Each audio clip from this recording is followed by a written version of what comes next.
So today, we're going to kick off with an ADS-B panel sponsored by our silver sponsor, American Airlines. It's supported by them. I'd like to welcome to the stage, who's already here, Captain Brian Will. He's the director of American Airlines, their flight ops technical. He's been at American Airlines since 1989. He oversees their avionics equipage for all things next gen, and really he plays a great role at American Airlines in really helping them look forward, understand what's coming their way in next gen, and preparing the company for that in terms of their equipage. He also co-chairs with Kathy Abbott the CNS task force. That's been going on for quite some time, and it continues to draw all kinds of people, some of whom are in this room, to sit down and really talk through some of the issues and share some of their lessons learned. And I think that it's been a great benefit for all of us who have been involved. And every once in a while, they're nice enough to invite me to come and talk with them. And they usually pick really good venues, so I'm happy about that. So the one thing I just want to tell you also about Brian is that he really loves tough questions. He gets really bored really easily. So while this is going on, think about some of the hardest questions you could possibly imagine that have to do with ADS-B. I know there's very few controversies on this topic, but he's game for it, and he told me to tell you that. Right, Brian? Okay, so great. So thank you, and welcome to our panel. Okay, thank you.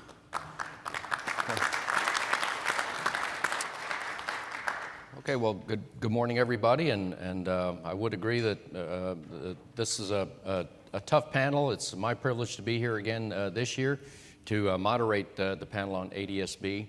And Margaret's absolutely right. I was the catcher on the Olympic javelin team, so if you have any questions that you do want to send up here, go ahead and send those up. So what we're going to talk about this morning is ADS-B out. It still surprises me occasionally in mixed circles. I'll be visiting with somebody and you talk about January 1st, 2020, and you see people that get an off flag in one eye and an off flag is flickering in the other eye, and I go, you know about January 1st, 2020. And sometimes the details aren't always there. So this is something that is getting really, really big in the window, especially to the large commercial operators, some of whom are represented up here. So I think we're going to have an interesting panel discussion today, get some different viewpoints. And before we get started, what I'll do is I'll ask each of the panel members to introduce themselves and a brief background as to what it is that they do. But again, thank you very much for being here this morning for our panel. Joe? Good morning. Thank you, RTCA, for inviting me. I'm Joe Bertopelli. I'm Director of Strategic Airspace Programs at JetBlue Airways. And Peter, this was my way of having people show up for the second day, so hopefully the word will get out that the free tickets are on the second day. So my job is, I have a background in operations, and like Brian, I try to bring what is the status of the industry and what is the status of the different capabilities, and is it time to equip at JetBlue, whether it's the ADS-B, whether it's MMRs, or those kind of things. And I try to take it from the perspective of what we talked about here yesterday. It's about the schedule. That's what we do every day, and how to apply this technology into that arena. So thank you, and over to Carl. Good morning. Thank you, Carl Esposito. I'm the president of Electronic Solutions for Honeywell Aerospace. That incorporates all of our electronics, avionics products, including the ADS-B transponder and multimode receivers for all of the market segments we serve, from general aviation to commercial and defense. I've been on the Next Gen Advisory Council as well as on the board of the RTCA. So, thank you. I'm Mike Garcia. I'm the Director of System Engineering at Aireon. Very pleased to be here today. Thank you. So my background is I worked at ITT Excelis during the ADS-B program, beginning of the ADS-B program, as well as wide area multilateration for Colorado, and then the beginnings of Aireon. Currently I serve as the secretary for SC 186 in RTCA, and previously I was co-secretary for Working Group 51, Eurocade Working Group 51, Subgroup 4, which is the ADS-B and WAM ground specs. Good morning. Thank you, Margaret, for the invitation, and great to be here. My name is Jim Linney. I'm with the FAA. I work in the air traffic organization, and inside the air traffic organization, I work in what's called the PMO, the Program Management Organization. I'm the Director of Air Traffic Systems, and all that to say the programs, including ADS-B and all of our surveillance programs, as well as our automation programs, and the help desk and the support desk that make those automation programs work are in my directorate. Very proud to lead that group.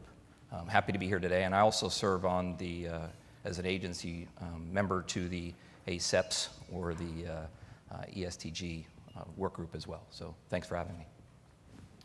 Good morning, everybody. My name is Bart Roberts. I'm the Vice President of Flight for JetBlue Airways. I've had the pleasure and privilege of being in that position for about 3 years, and I was at American Airlines previous for about 28 years and worked very closely with Brian for many, many years there as well. Currently, I also am the co-chair of the Enhanced Surveillance Task Group, which we're getting close to wrapping up and finalizing this month with the NAC-SC and the NAC later on this month. And also just recently taken on the opportunity to be the co-chair on the TOC as well. So I'll be working very closely with Margaret and the teams and the rest of the industry in those respective roles, and really excited to be here, and thank you all for participating. Good morning, I'm Melissa Rudinger, Vice President of Government and Regulatory Affairs at the Aircraft Owners and Pilots Association. That means I have oversight of all the work, anything that touches a pilot or an aircraft and the airspace they fly through pretty much falls into my area. And AOPA has the largest fleet of aircraft that need to be equipped by 2020 with ADS-B out, about 160,000 airplanes. That's going to be a challenge. And so my goal here today is talk about some of those challenges and some of the things we're doing to meet the mandate. Okay, very good. Thank you, everybody, for the introductions. Now, kind of the rules of engagement for the panel this morning. I believe we're going to try to reserve a little bit of time at the end for questions, and I think, Andy, was it been presented how they send the questions in? I think that's all text and, oh yeah, there you go. Okay, great. So if you do have a question, as opposed to, you know, ooh, me, just go ahead and maybe do what's on the board here. Andy will get those. He'll queue those up. Yeah, and just so everyone in the audience knows, there were about 3 homework questions that you gave this panel that they have all been prepped for, so Brian's prepared to work those in from yesterday as well. Okay, so we'll be deriving the lift equation at the first break, so anyway. Okay, so if you do have questions, again, go ahead and send those in. So time will be short on the panel, I'm sure, so we're just going to go ahead and kind of jump right into this. And what I'd like to do is start off with Bart Roberts. Bart, ADS-B out has been a question of equipage. So in order to make the January 1st, 2020 mandate, from an operator perspective, what has your experience been, the experience of some of your contemporaries, and also what challenges have you seen with that? Oh, thanks, Brian. I think from an operator's perspective, that all of us who had large fleets recognize that this is going to be a challenge because of the mandate and the timeline that we had. Probably not an unreasonable timeline, but a timeline that really did not allow us to really take a lot of time to figure out how we're going to get this done. So I think all of us, and very specifically at JetBlue, had to decide very early on how are we going to implement the inclusion of this mandate into our fleet. Because what we wanted to try to do as well was to look ahead also at what else should we be doing to the airplane when the airplane comes out of service. That is a big part of managing a program where you're upgrading the avionics of an aircraft. And then there's always the question, too, of making sure that the mandate that is there, that you feel confident that that mandate will not change, because a lot of money, a lot of time, and a lot of initiative is going to go into specifically deciding how you as an individual carrier meet that mandate. For JetBlue, for instance, we've got 60 E190 aircraft. We had 130 A320 aircraft. And so that was really the bulk of the fleet that we had specifically to address with the ADS-B out mandate. The reason why I say that, even though we have 242 aircraft, everything else that was delivered basically capable with the ADS-B out.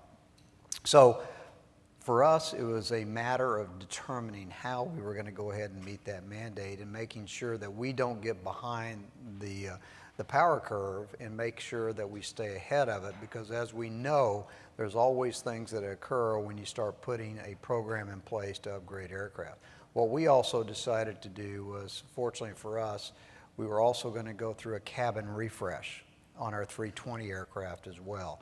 So we did a lot of work very quickly to try to marry up any type of avionics upgrade with that cabin refresh so that the airplane itself would be captured and out of service one time rather than multiple times, and then later on trying to capture avionics upgrades later on. We also made the decision at the time to equip our 321 fleet with CPDLC. And we made the same decision to equip our entire 320 and 321 fleet with SATCOM as well. We're still working to make a decision on whether we're going to equip the entire 320 fleet with CPDLC as well. We're working towards that business case at this point. So Brian, for us, it was very specifically, it's you know, our problem certainly wasn't as great as an American or Delta or United simply because of the sheer size and scope and the complexities of the fleet that you all had. You know, we have two fleets basically, which helps to reduce the complexity of the problem, but the problem itself is still complex just simply because of the numbers and the sheer volume, and making sure that we can accommodate the needs, that we can address the concern of getting the aircraft equipped, and that we got supplies that will allow us to do so. So we're working obviously with industry, with the manufacturers, with the FAA. It's such a, there's a lot that goes into bringing these programs into place. Okay, very good comments. And I'll piggyback just briefly on what Bart had to say. The larger airlines, American, Delta, United, larger just in terms of number of airframes. Americans rapidly approaching 2 airplanes a day need to be in and out of hangars to make the January 1st, 2020 dates. That's working days, so that's getting pretty big. Other things, as Bart mentioned, we had a fleet of MD-80 aircraft and E-190. We have a fleet of MD-80 and E-190 aircraft that when we ran the numbers on, we didn't see the financial justification to do the equipage. So we've elected we'll retire those fleets prior to January 1st, 2020.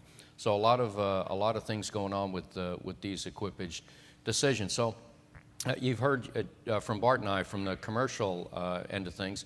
Melissa represents the GA community. So Melissa, from the GA perspective, where are we in terms of equipage? Where do you see the benefits going, and basically how's GA approaching the ADS-B out mandate? Sure. So as I mentioned earlier, we've got a large fleet to equip, about 160,000 aircraft if they want to continue to fly the way they fly in today's airspace. And unlike there is not a business case, I'll just be blunt, there's not a business case as an aircraft owner for me to equip with ADS-B out. I don't see the benefit. And I'm telling you, that's the perception, and I believe that's the reality for a lot of folks. That's not to say we shouldn't equip. We clearly need to. We need to modernize the system, and we need to do surveillance with and get away from the ground-based system. So AOPA as an organization is completely on board. We are marketing to our members every day across all our media platforms about the need to equip and how you can gain benefits with ADS-B in if you equip without. But it's a tough sell. And so we've worked really hard. I have some stats. We've actually done another survey of our membership, but we believe at the current rate, and based on member feedback that we've gotten from a 2015 survey, if nothing changes, we're going to have about 50% equipage by the time the 2020 rolls around. And that's not going to work. And so we either need to do something different, but somehow we need to reach that 50% of our membership who have told us that they're going to wait as long as possible to equip. They're going to hope the mandate moves. Some sort of miracle happens, but they clearly, from AOPA's perspective, we can't slam the door on half our fleet in 2020. So we need to figure out how we're going to move the needle on this equipage issue. And part of it's perception, and part of it's the reality that it's not a value proposition for me. And there is a notion, I think, that aircraft owners have a lot of disposable income, and that's certainly true with some of our members, probably the ones that are equipping, because we've got 26,000 that have equipped out of that 160,000. But the average general aviation aircraft owner owns an airplane that's 50 years old that has a hull value of about $30,000 or less. That's just the fact. And these are people that are passionate about flying. Airplanes pass down through the generations. They maintain them and fly them, and cost continues to be an issue, and the lack of direct benefit. So that's really the issue that general aviation needs to address. And The FAA has worked we've worked with the FAA on a rebate program and getting the costs down for some low-cost options for aircraft owners that are price sensitive, and I think that's helped, but there's a lot more work to do. Okay, thank you, Melissa. So you've heard from folks who are in the process of getting the equipment and installing the equipment. Carl is going to bring to the discussion a perspective on from an OEM and equipment provider. Carl, so we can maybe your perspectives on both the availability of the equipment, installation challenges that the users may have, and in particular how that applies to turbine-powered business community. Sure, thank you very much. So from an avionics manufacturer's perspective, Honeywell and the other manufacturers in the industry have really a wide selection of transponder upgrade options, particularly for general aviation. And we've seen the prices for general aviation come down with a large number of options for general aviation. We also have the products for business aviation all the way up to the air transport class aircraft certifications in place. As part of the Next Gen Advisory Council, our last meeting, we polled all of the avionics manufacturers to say, do you have and will you have the capacity, particularly in the air transport space, to build the number of transponders required to upgrade the fleet that was remaining? The three avionics manufacturers responded and said, yes, we do have the capacity from a manufacturing perspective, but we are concerned at the kind of level loading of the demand. And so getting those aircraft installed and not waiting until December of 2019, that'll be a challenge. So from a manufacturing perspective, getting the installations to happen. So I don't think there's going to be a capacity problem from the electronics perspective. We are concerned a capacity problem or challenge from an installation perspective. The number of aircraft mechanics and technicians required, and we're seeing that in general aviation, the times to get the aircraft in to get the upgrade is extending. On the business aviation side, we're seeing pretty steady, I would say steady, but not really strong upgrade, numbers of upgrades happening per month. And so I think us as an industry together are going to have to buckle down and make sure we're getting those aircraft through the maintenance facilities. So now that we're fairly confident, we have operators who know the requirements are going to be. We'll have equipment that hopefully we don't wait till the last minute to try to install it because we may bump up against the deadline. And then our good friend Jim and his team are going to be the recipients of this massive amount of data. So we'll go over to Jim now for an update on kind of where the FAA is in terms of ADS-B out preparedness and things like that. And, you know, understand, rumor has it, that there may be a onesie-twosie case of installations that maybe there's some performance questions about, and so maybe we could get your thoughts on those as well. Thank you. The 10 years before the rule mandate seemed like a long time at the time we wrote the rule. Many folks in the room and representing folks in the room thought we had a long road ahead for 10 years to equip. One of the interesting things I observed, just as a side anecdote, is when we were working hard with industry members and many folks up here on trying to find these pockets of business cases to create for individual operators, one of the things that I remarked was that, you know, we had operators that said, I would buy it and install it if somebody would just build it. And I had manufacturers saying, well, I would just build it if somebody would buy it. And we thought, you two should talk. And the complexity in there is not just limited to those two audiences, because it's each operator, each individual person. To Heidi, you know, to Heidi's point, it's to Melissa's point, it's the, and working with Heidi at the time in AOPA, there's 160,000 of different opinions about when and how I need it. So it was very difficult from an information perspective to get everybody on the same page. And I find it interesting that the technical aspects and everybody's one perspective of what my barrier is just your view. From the FAA view, it was, well, we wrote a rule, why aren't they equipping? And from the operator's view, show me what's in it for me. So we did what we could in the deployment of the program. We deployed, finished our radio station deployment, working with Harris, then ITT, Thales and Saab, and the whole community of our automation vendors, Raytheon and Lockheed Martin, now Leidos, to integrate it into our automation platforms. That's all done. All the ground infrastructure is deployed. We deployed services for general aviation first, thinking that's going to be our hardest audience to sell.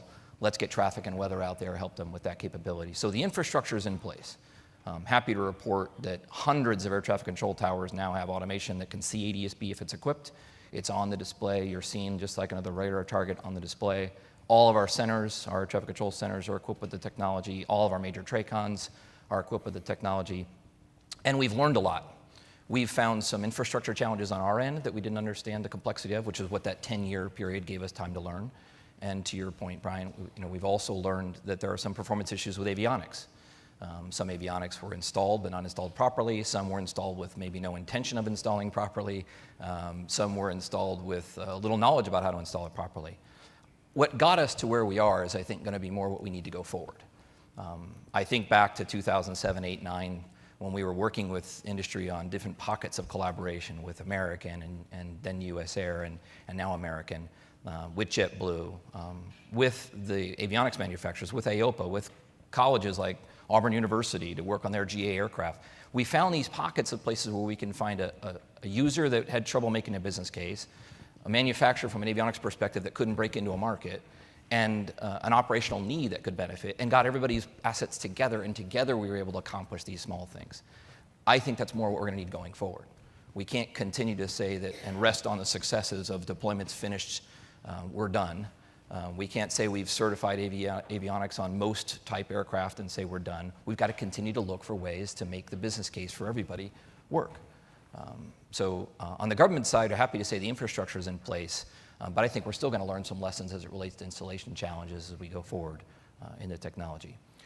I am excited about some of the movement we've seen on the general aviation community. Of the 160,000 or so that Melissa mentions, every day we try to decide, well, how many of those actually fly in the class airspace where they need it, and how often, and how can we make sure that they get a benefit out of it, to your point, that makes them feel like the cause is there.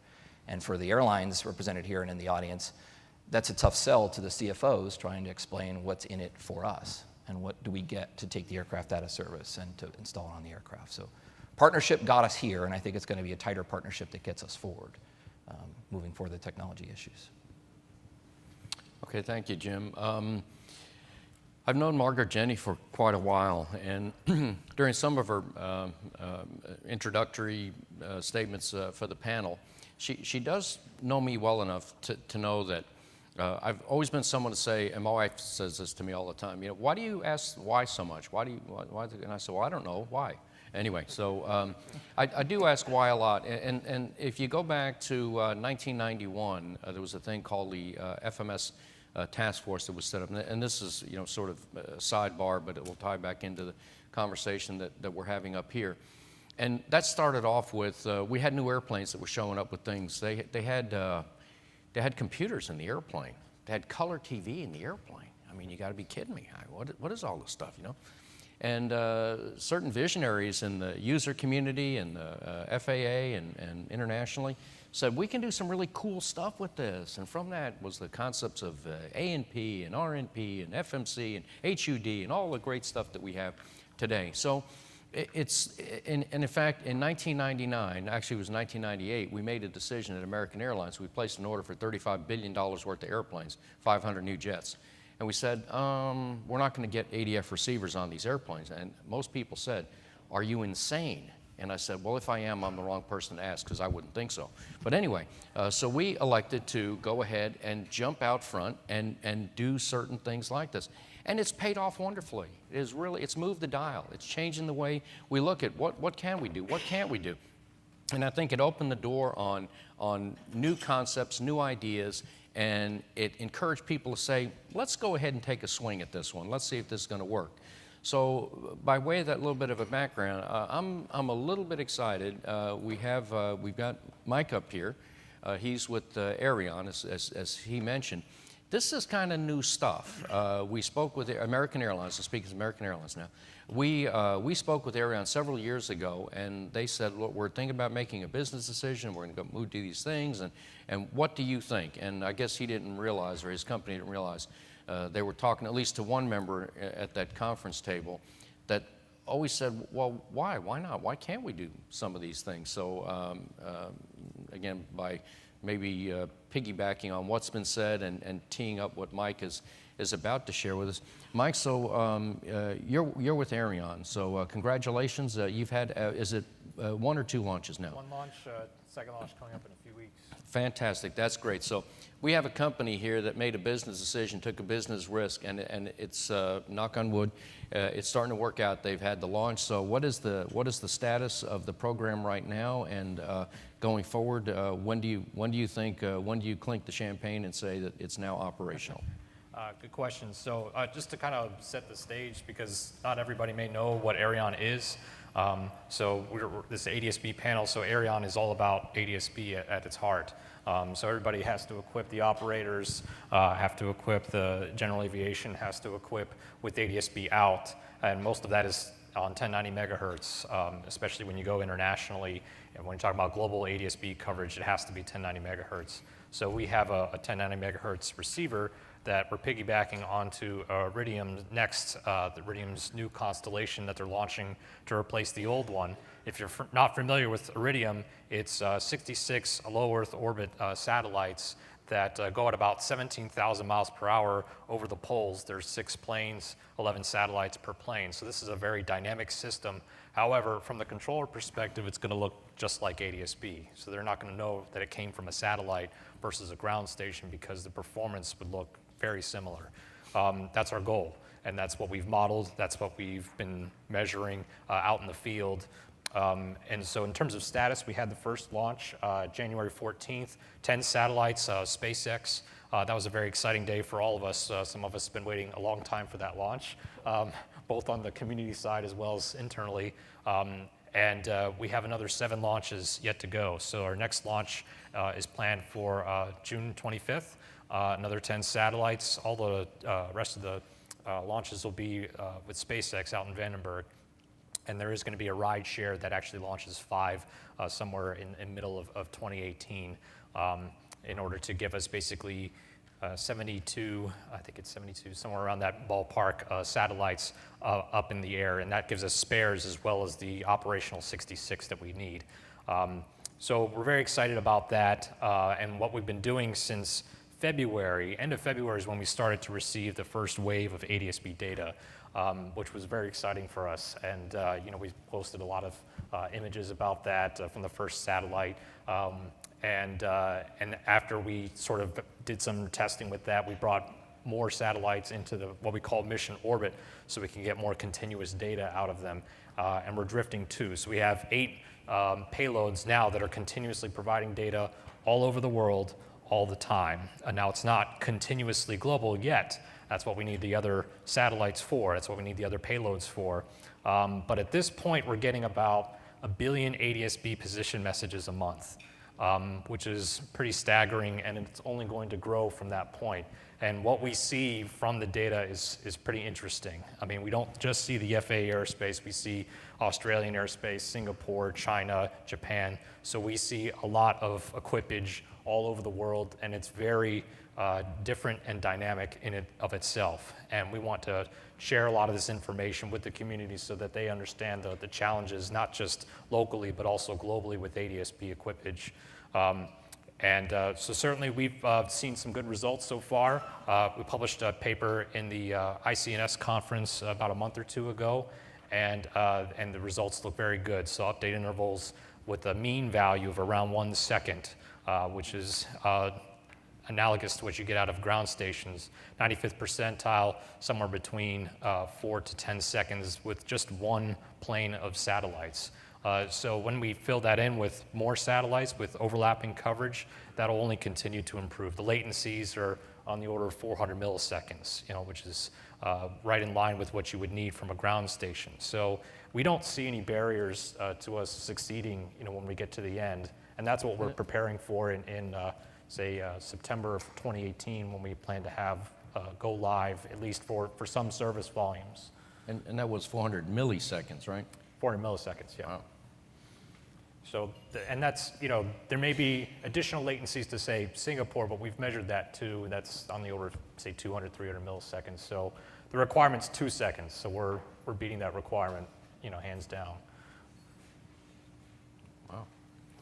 Okay, so this is new and exciting stuff, and in my opinion, history is being made, and with everything else that goes on, sometimes you kind of miss it. But I think 20, 30, 40 years from now, everyone will be looking and saying, well, what's the big deal? Of course, that's the way it's supposed to work. So speaking of space-based ADS-B, I have a good friend of mine. I have the privilege of co-chairing the Enhanced Surveillance Task Group Ops and Benefits subgroup. So I'm just going to flip this one over to Joe to say, Joe, so space-based ADS-B, enhanced surveillance, pick the name.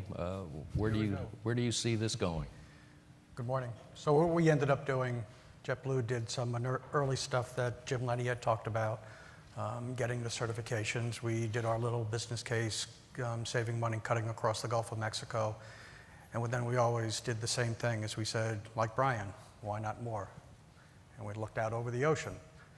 And we had done previous reports at RTCA about the airspace between Florida and down into the Caribbean and saying the interaction and the interoperability with the other ANSAPs down there and the growth of the airlines, even in the bad economic times, we're all expanding down there. Good friends at Southwest are in the audience, we're expanding. So it's prime area. We are taking delays. So we petitioned and got this enhanced surveillance task group to get together. So I'm going to put a word of caution. Number one, it's still in draft form. Brian and I chair the ops benefit piece of that. We hand that off to the overall group that Bart is chairman of, along with Steve Brown of NBAA. And next week, that will be presented to the NAC subcommittee in anticipation of approval that in 2 weeks, it'll go before the NAC as far as our recommendations. So what does all this mean? So if you're flying from Oakland Center going over to the Far East, you're going to LA down to Hawaii, or you're going from Boston down to the Caribbean, pick your flavor. Our work group got together and said, we want to decrease the separation standards, and what is it worth, and how would we get there? So today, those airplanes get roughly, they're not the same airplanes that go over to Europe. The Caribbean airplanes are not the same airplanes that go over to Europe. So there's different levels of equipage on it. So for JetBlue, our main focus was, how do I get out of 10-minute separation, and what is it worth to us? So we created this work group for the benefits. Embry-Riddle came in with a bunch of modeling. We took the modeling data that the airlines have presented to the NAC subcommittee. They presented it saying, here's my fleet plans for the future. We put that into fast time simulation. We ran the crank. We got some results back, and we said, that's not how I would do it. Don't ask my A320 to step climb every hour. I'm only going to ask for the first step climb at the 90-minute mark. If you do model me to step climb, make sure that it's to my advantage. I'm not going up into further headwind. So there was a refinement of all the airlines. FedEx, Delta, American, they were all at the table. We had the dispatchers as well as the controllers. We took this work group and we went out to Oakland and got in front of those oceanic controllers and says, here's what we're thinking. Is it going to work? And we took another work group and we went up to the ISLIP, to the New York Oceanic, and said, what do you think? And we came down with a level setting of assumptions. First assumption is that the benefits will start at 30-30 separation, longitudinal and lateral separation, down from 10 minutes. Why did we pick that? Because to enter this game, you need the fans and you need the CPDLC to play. So assuming that you're willing to invest in that, what other enhancements through better surveillance could we get? And obviously MRSAT and Aireon sit out there, and it's the belief of the committee that we would get down close to the 15-15 separation potential with the Aireon product.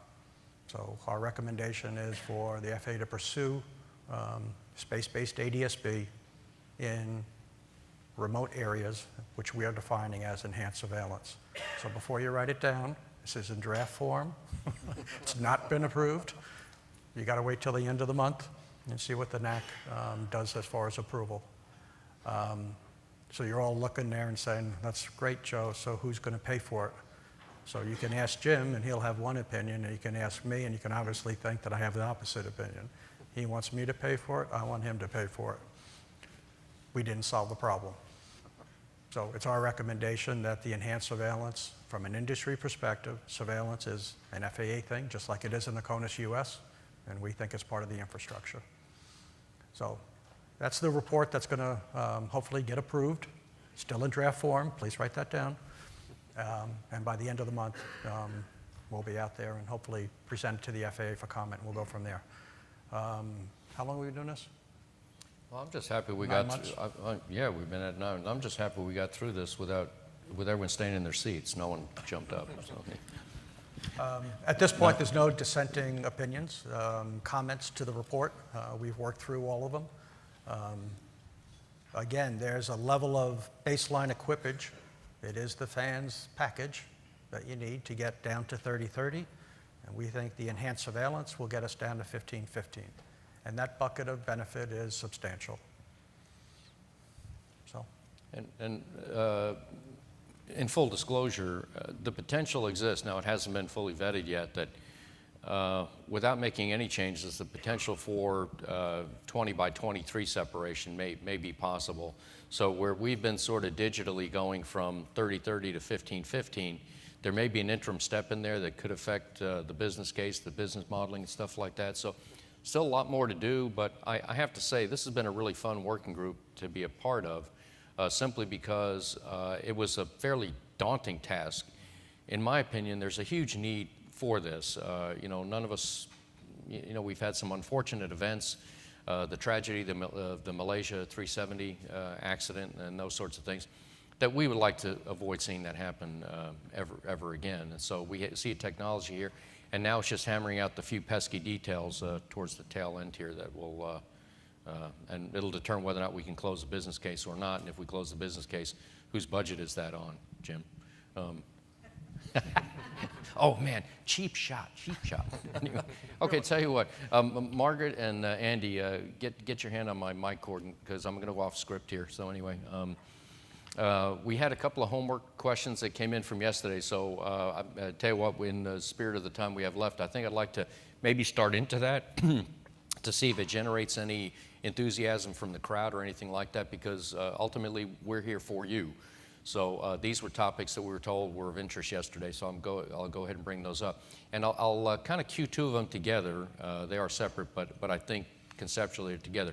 And that's going to be ADS-B and FIM, Flight Deck Interval Management. Speaking for American Airlines with our merger with U.S. Airways, U.S. Airways worked for many years an ADS-B project on our A330 fleet and did some in-trail ITP work in the North Atlantic, did some ADS-BN separation in Philadelphia, and it proved to be somewhat beneficial. So again, off script here, I'll start bringing in the panel for any thoughts. So I have a volunteer.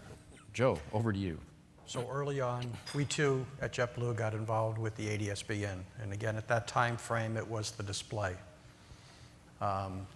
So we did go out and through the cost sharing with Jim and the FAA, we do have an STC approval for ADS-BN given a Class 3 EFB. As all that went on, we then went and decided that the Class 3 is not what we wanted going forward. We followed the industry, and Bart can talk more to this, but we wanted the iPad. So we have an STC we're not using, and we have one airplane that's got the wiring, and it's all captain stowed, and we're just flying around with it, and we're kind of sitting at this point. So I'll go on to the others. From the avionics perspective, I think we're really excited about the innovation we're seeing, particularly in the general aviation space with the iPad, with other technologies to bring that ADS-B data into the aircraft and into the cockpit. On the Part 25 class aircraft, we've certified an upgrade to our traffic collision avoidance system that actually uses ADS-B to help improve the track of those threat aircraft for the ADS-B data to feed into the TCAS algorithm. So it's not just about displaying the cockpit, but it's also about some of the safety systems we have on board. And we're certainly testing and test flying a number of cockpit display innovations to show that traffic and to show information about the aircraft around the pilot for better situational awareness. If I could just chime in on the GA side, the iPad, I think 2010 when it was introduced, it's revolutionized how we consume in-flight data for general aviation, and we don't need to use certified for ADS-BN, and so, or any of the applications that we use iPads for now in the cockpit, charts, everything. I mean, everything's on an iPad when you fly today in a general aviation airplane for most folks. And with an iPad and a $300 app, I can get traffic and weather in the cockpit, and that was unheard of even in 2008, 2009, and so we're there. I mean, pilots definitely see the benefit to ADS-B in that sense, and we have this really inexpensive way to get the information, and I think it's a boon to safety, certainly a boon to situational awareness. So we're really excited to see the developments in this area. And if I can add from the FAA's perspective, we've been working with the industry through the Aviation Rulemaking Committee and other forums to try to find what is the right balance of ADS-B in apps that is the sweet spot for everybody to go after. And to your point, Melissa, in 2010, not mandating ADS-B in was a good idea because we didn't know what in was going to be and which app was going to work for which operator in which instance. And with the evolution of technology in the cockpit, to your point, is that we didn't know that iPad was there. Now that these capabilities are out there, I'm glad we don't have a single source solution for these sorts of things because it gives us this opportunity to look at different ways. We've been working with American on using equipment that's already on the aircraft for ADS-B in and see if we can get something out of that. All this is about trying to squeeze whatever benefit we can of whatever configurations and innovations that's out there. The difficulty from, and I'll speak for a little bit for the regulator if they were sitting here next to me, is that I've got to be able to certify to the extent I need to certify every instantiation of that version. So if I'm going to allow it to reduce separation or to have some sort of shared separation environment, I got a lot of things to consider. I've got to consider how is the air traffic controller going to interface with that? What tools and capabilities do they need to be able to see that and be assured that their job of separating aircraft is in a shared capacity is fundamentally assured. And internal procedures was a good example of one where knowing a pilot has this capability, the controller can do something different. We've got to make sure that's taken care of. And we've also got to make sure that the infrastructure in the aircraft is going to work predictably and reliably, that we don't have false, misleading, or erroneous information in there that might create a safety issue. So the innovation is fantastic, and I think the challenge for all of us is figuring out where do we snap the relative chalk lines to stop waiting on the next thing and try this thing. And that's very difficult in a market when iPads that weren't around, nobody could envision an iPad when we wrote the rule. Well, what's coming in 3 years? What's coming in 5 years? If we wait on it, we'll never have it because it'll never be here.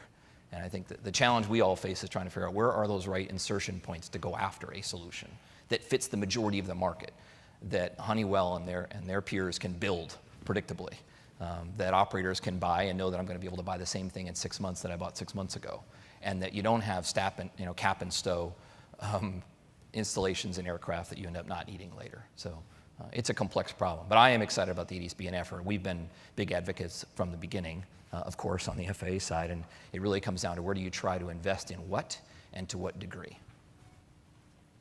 If I might add, I'm actually a big fan of ADS-B, and I worked on the ADS-B MOPS back when I was at ITT to help define how TSB, ADSR, and FSB also play into the cockpit, as does DO-317 and DO-317A. I believe that there's ADS-B in and ADS-B out are not mutually exclusive. Many people look at it that way. Well, either you're an ADS-B in fan or you're an ADS-B out fan, but I think you need both. At a minimum, you need ADS-B out. ADS-B in, you really don't get the full benefit unless you're also ADS-B out. I think there's some equipage out there where it's receive only, and you're not really going to get all the traffic around you when you do that. So that's something I think that AOPA and others have tried to emphasize to the communities, like, you have to pay to play to some extent. Otherwise, you can't expect that you're going to receive the service around you that you really need. And I think that for us, for our perspective from Aireon, is that the ADS-B out really enables a lot of ADS-B in applications when you have that as a blanket of continuous service that helps you do advanced applications. Okay, thank you. Andy, I think. So just picking up on some of the conversation from yesterday, kind of related to this, and it'll turn in a smidge of a direction, Brian, but not too much. With the attention being paid right now to the Northeast Corridor, how does ADS-B out, ADS-B in play into that? Hey, Brian, let me jump in there for just a minute. I think it's a great question, Andy, and as we looked at the results, the early results of the survey that was just recently done on how we kind of prioritize some of the things that we go after in the Northeast Corridor, I think one of the top things was deconflicting airports.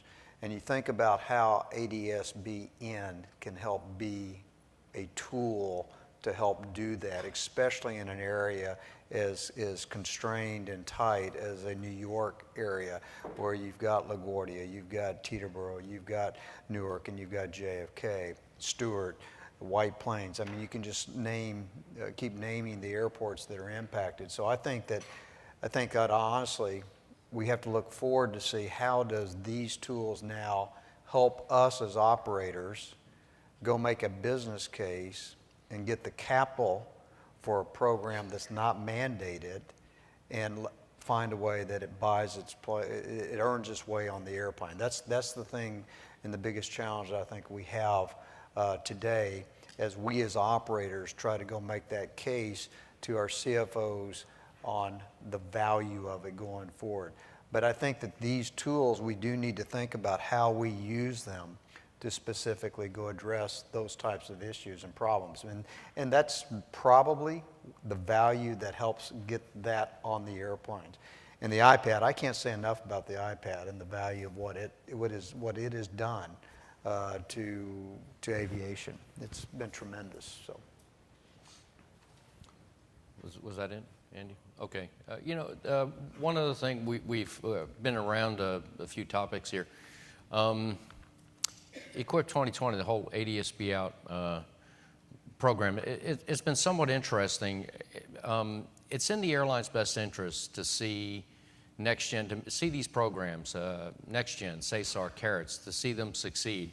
And I'm real pleased with the work that the FAA and industry have done collaboratively through efforts like Equip 2020, because quite honestly, based on the, quote, letter of the law, we were not going to be able to make it by January 1st, 2020, but we said, look, we want to say yes. We want to see this happen.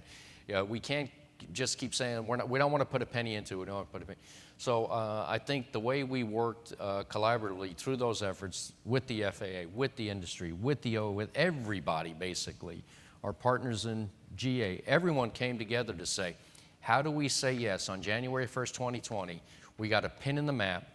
Right now, we're going to really struggle to make it. Do we go into the old game of push it back 5, push it back 10? Well, just cancel it all together. And we said no. So for ADS-B out anyway, as we sit here today, this thing's a green light. This is a go. I mean, my friends that work up in Tulsa, they're drilling holes, they're stringing wires, they're putting boxes in. A lot of really cool stuff is going on all over the country to make this happen. So it's fun and exciting stuff. So I wanted to kind of maybe wrap up that ADS-B part of it. A couple of other things that got teed up yesterday also, and we can wrap on this. And again, if anybody has any questions or whatever, just go ahead and please text them in, or they tweet. Yeah, send in a tweet, I guess it's called. And or just go ahead and raise your hand. But we're talking about FIM, flight deck interval management, and time, speed, and spacing, TSAS, because in my opinion, these are really, really important things. I don't have a problem with FIM personally. I'm going into JFK, and the tower says, hey, Brian, do you see Bart and his A320? I say, yep, got him. And they go, maintain visual separation with that traffic, clear to land runway 13 right. Hey, flight deck interval management. It's a beautiful thing. That's the way it works for me. But as we move into the future world of iPads and all this other kind of stuff that we're going to have to make work, this is going to come with a lot of important stuff. And from a motor skill, when we do human-in-the-loop type stuff, when it's me and a computer and a controller sitting next to me here in a sterile environment, it works pretty easy. But you've got to get jets that are cruising at 0.84 Mach, that are cruising at 0.76 Mach, that want to start down at different altitudes and different places and all this other kind of stuff.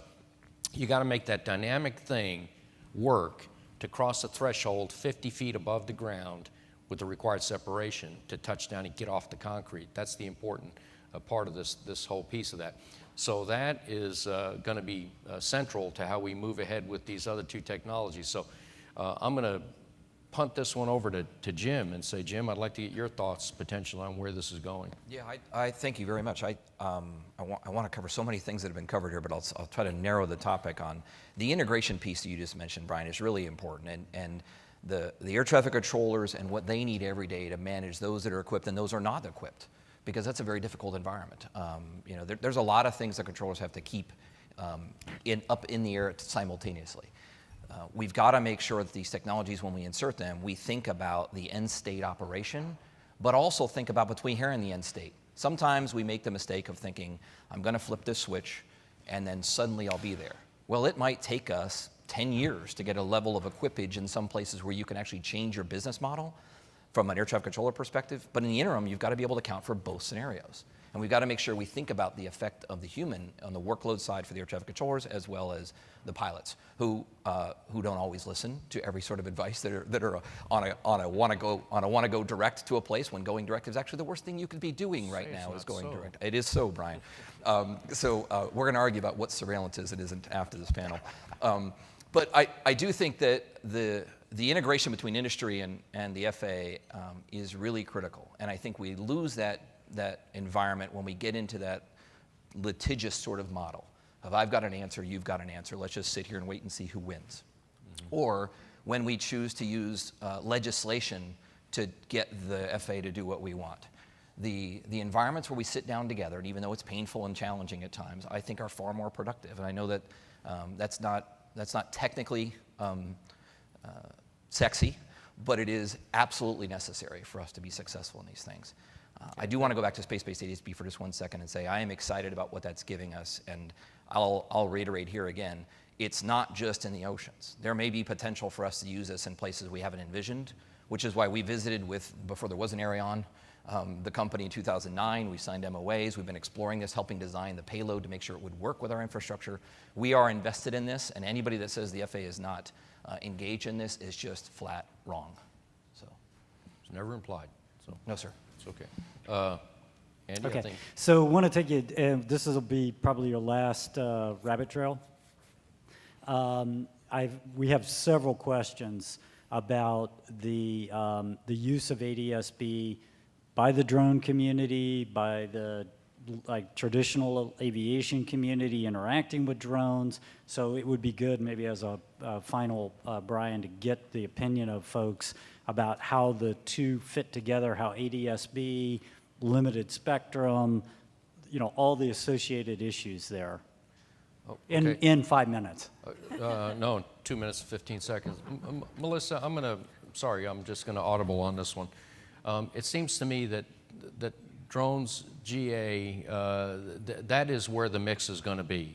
So, again, with the limited time we have left, I'll put this one over in your lap if you don't mind. I think the reality today is that most of our airspace is not going to require ADS-B. Below 10,000 feet anyway. I mean, the vast majority of the airspace below 10,000 feet is not going to be a requirement. So I think there's a conflict there, because I think that the drone community in general, I'm not speaking for the drone community, but it's been told to AOPA that everybody needs to equip in order for them to really implement drone integration. And that's a challenge. And it's particularly a challenge for our helicopter brethren. Chris is over there in the corner hiding. But most of the drone activity now in the near term are the small drones below 400 feet, where his folks fly more than my folks fly, although we've got ag sprayers and others. So it's a real challenge, because we're certainly not going to have everybody equipped by 2020 that flies in the entire NAS. Other thoughts in the minute we have remaining? We've certainly got this question a few times. Can we see drones? We've actually detected down to 20-watt transponders and lower. There was a surface vehicle in Dublin Airport that we got pretty good coverage on while our payloads were in the neighborhood, so to speak, and we knew he was 20 watts.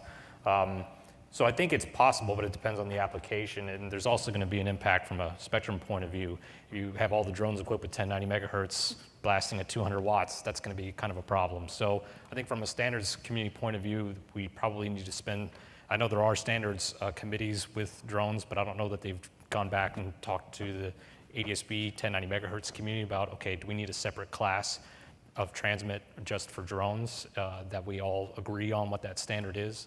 I think DO260 is out, DO260C is out on the operating table. I think that would be a good opportunity to maybe bring that in this time. We'll also have to see how that increased traffic and those transponder signals interact with the legacy avionics that are on the aircraft as well, from a collision avoidance perspective and the algorithms there. Yeah, and I think from our perspective, those things that we would not deem as sort of critical in the TCAS spectrum, We would like to see them defer to a 978 megahertz spectrum where you've got the bandwidth. That's where we would like the vehicles to be installed. That's where we'd like the other things to be installed, because the 1090 spectrum does provide a critical TCAS functionality, and we cannot have that interference with our radar systems that provide the separation for the controllers. Okay. Well, Andy's standing up here because he wants us to continue. Actually not. So anyway, I want to thank everybody. Some very good questions. I really want to thank our panelists for being here and supporting the panel. And most of all, I'd like to thank Andy, Margaret, RTCA for putting this on. What a wonderful venue. What a great opportunity to share thoughts, ideas, and update the community on what's going on both sides of the regulator fence and the industry user side of the fence. So thank you very much.